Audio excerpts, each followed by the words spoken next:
What's going on, my Ammonites? How y'all doing?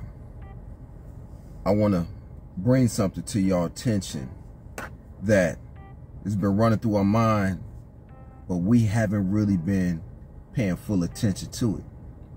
And that's what was stated in the book, the Bible. These words are so powerful and these words are so very important that we done missed it. Now, when Moses, and first of all, the name Moses is named after a pharaoh, Thutmose. So they took that because in the mysteries and the pharaohs had their third eye open. Is the reason why you see the Uraeus coming from the third eye, which is the pineal. The third eye is located in the middle of this temple right here. And inside the temple is the pupil. Is the reason why you have pupils that's in the middle of your iris.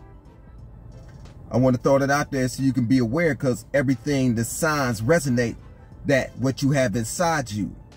And the power of this serpent, which represent the Kundalini energy.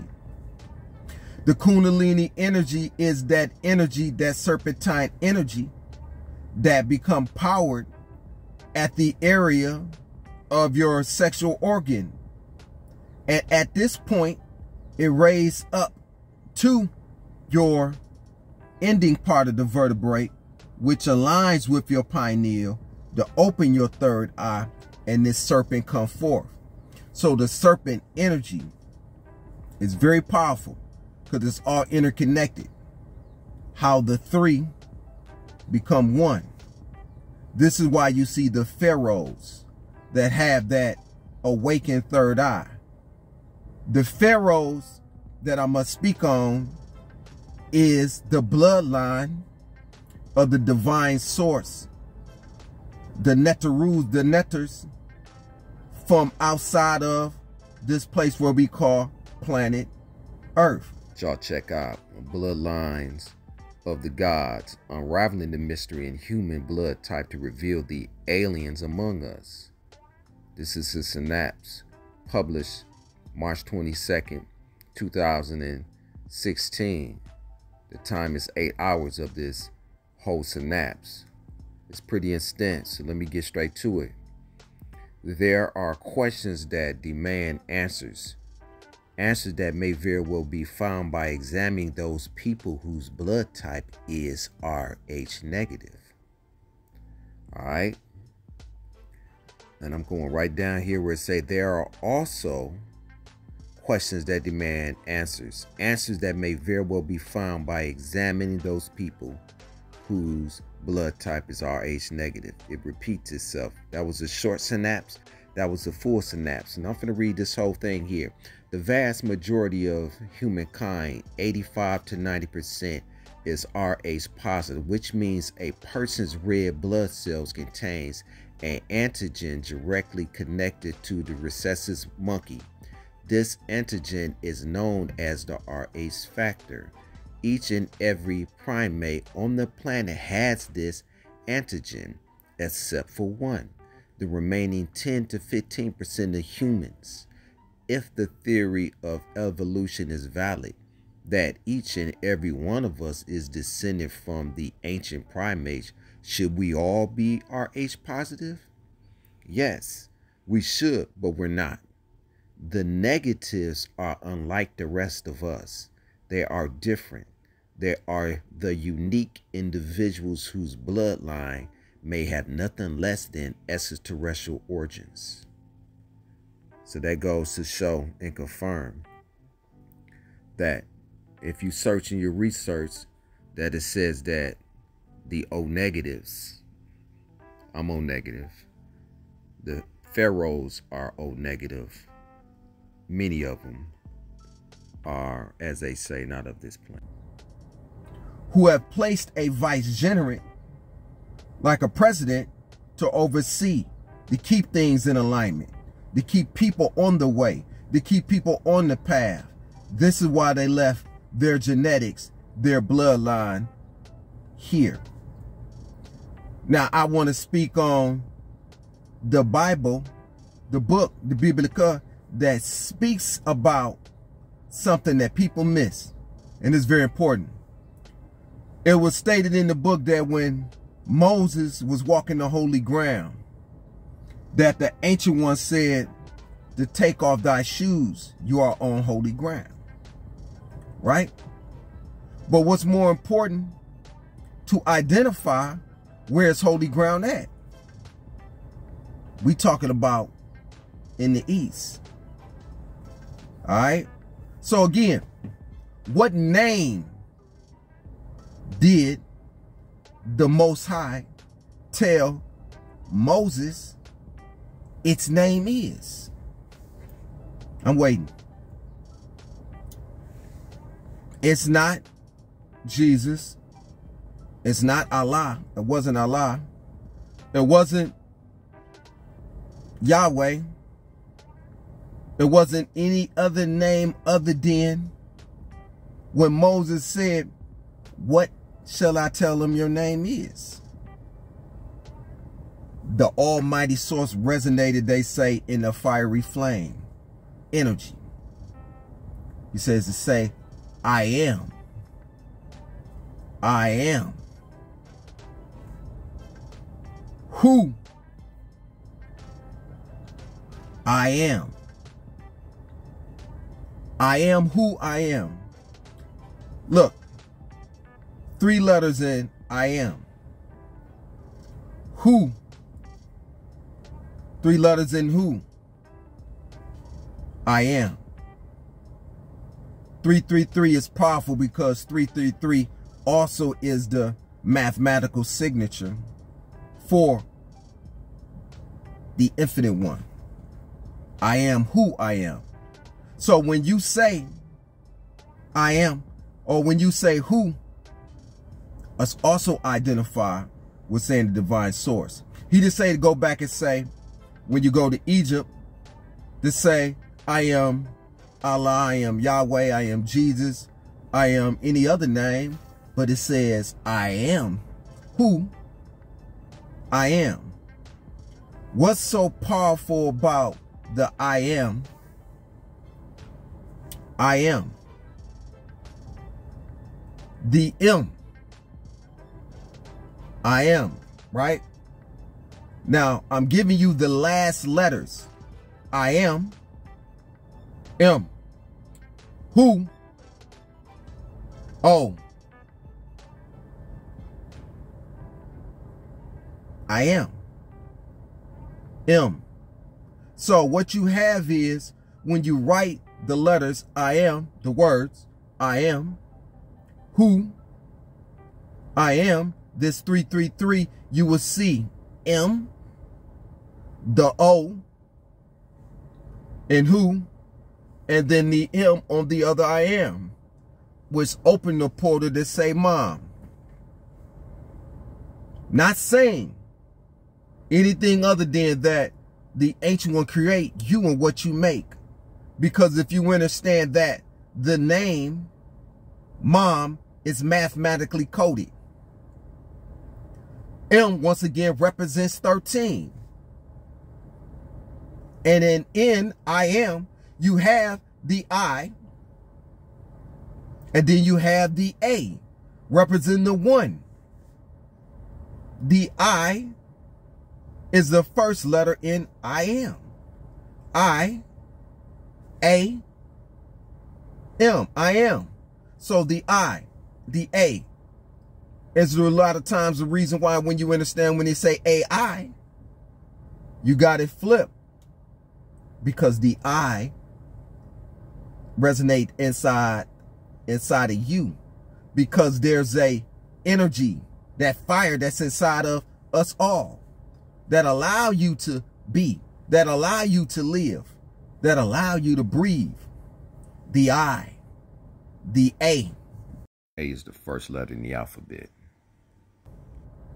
The 1, and then the M on am is 13.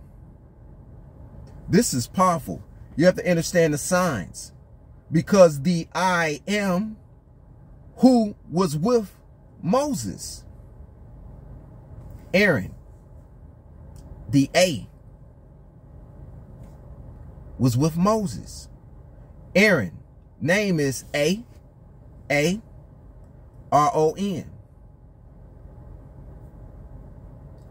Moses is a M. So you have the two being the M, who's also representative of the great I-A-M. Aaron, A, Moses, M. Well, it should go this way depending on your camera. A and then M, Am. And the Most High say, I am, A and M. Who? I am. Now, what's one of the most powerful signs I was given? Moses, they stated in the book that, which is the Bible, again, it's Greek, which means biblica. It's biblica, which means books. He said, what is that you have in your hand? He said, it's a staff that I prod, you know, the sheep or whatnot with. And he laid it down and it turned into a snake. It turned into a serpent. This same serpent is the same serpent that was said to be cursed. So how can the serpent be cursed if one of the great signs is the staff turning into a serpent? Listen, the staff turning into a serpent. This same symbolism is what you see on the paramedics. What you see when you call 911, you see a staff, not changing, but a staff and a serpent. Because back during them times in the book, the story of the book that speaks about when the people were murmuring, complaining, oh, you said, Moses, you was going to get us to the promised land. We're hungry, da-da-da. And snakes came up and bit them. They became poison. And in the book, it states that he pretty much petitioned to the Most High to have mercy on them. And the Most High gave them manna. No, the Most High, outside of that, told him to create an image of a serpent and place it on a staff. Or staff, a stick, or whatnot, staff, stick, whichever one would.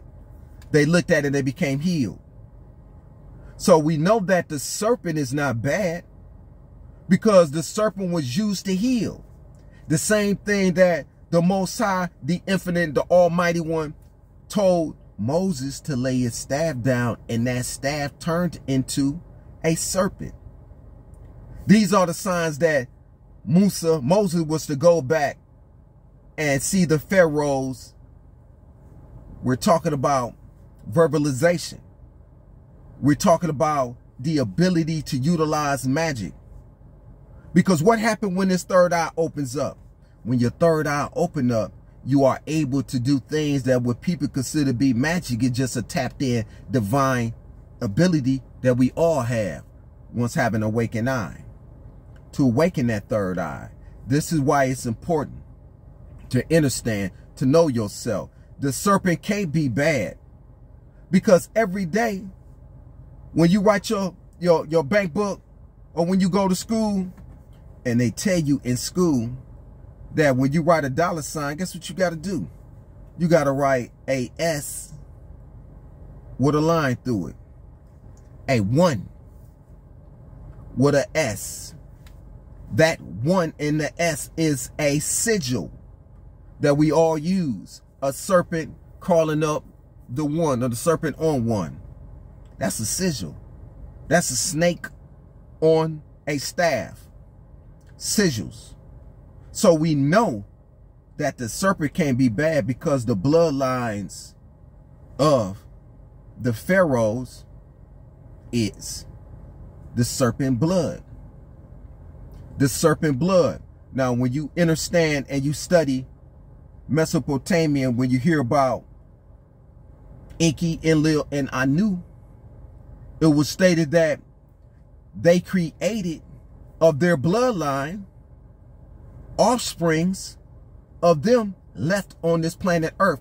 Is where you get a lot of your information in the book that says that they rested on the 7th day. A lot of the stuff that's in the book, the Bible, goes back to that story of the creation and Enki, Enlil, and Anu. Okay? So when you understand the other signs that was given was for Moses to reach in his cloak and pull his hand out, and his hand became, after being black, he reached in and it became white. It says white. It didn't say pale. Our palms are pale. So we know the greater signs is from darkness to light. A staff becoming a serpent. Aaron accompanied Moses because it was said that he had a speech impediment. In the story dealing with that. This is very important. So you have to understand the power of sigils, the power of the math that's in the I am. When you say the word I am, when you say the word I am, you are pretty much saying the divine name. When you say the word who, you're pretty much saying the divine name.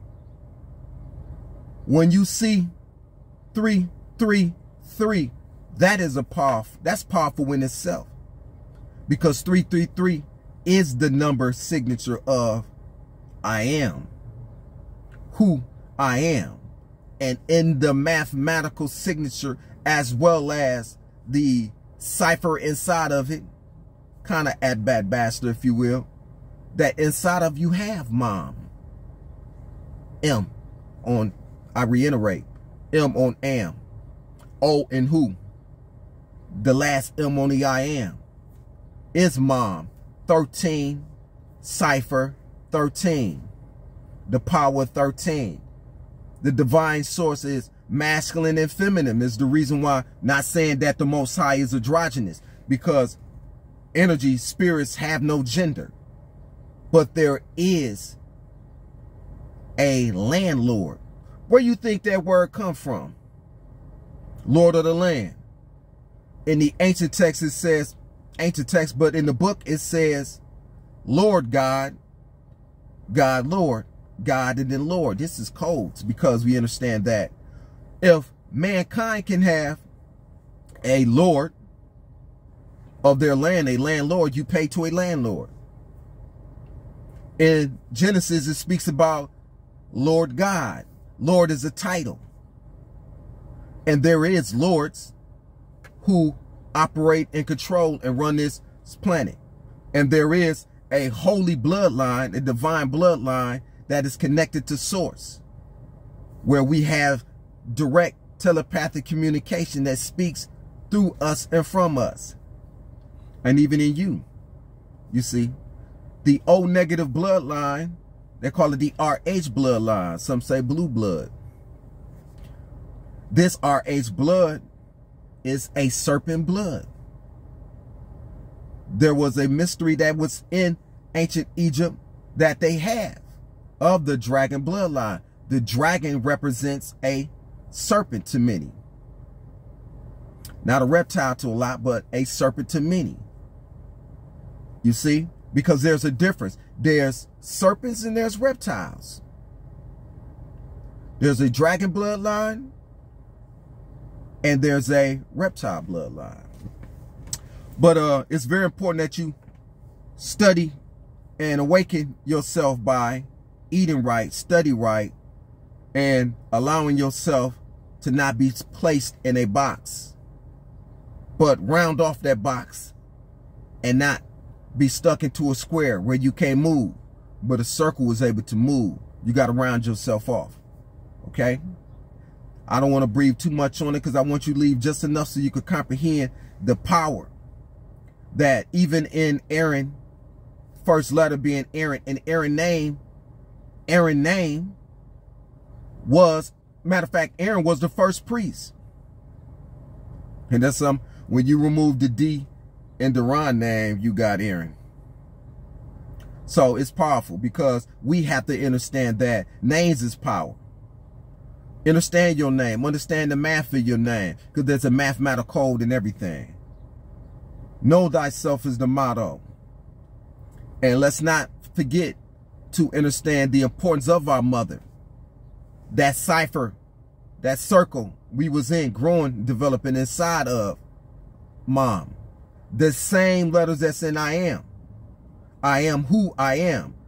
Those 3 letters that I told you. The vibration of the O and the M is powerful. Because Tibetans, they say Om. You see the letters, the O-M. The Om is a powerful vibration in itself. So we know that the name, the I am, who I am, is powerful. So stay tuned to more on Ol'Musician 1.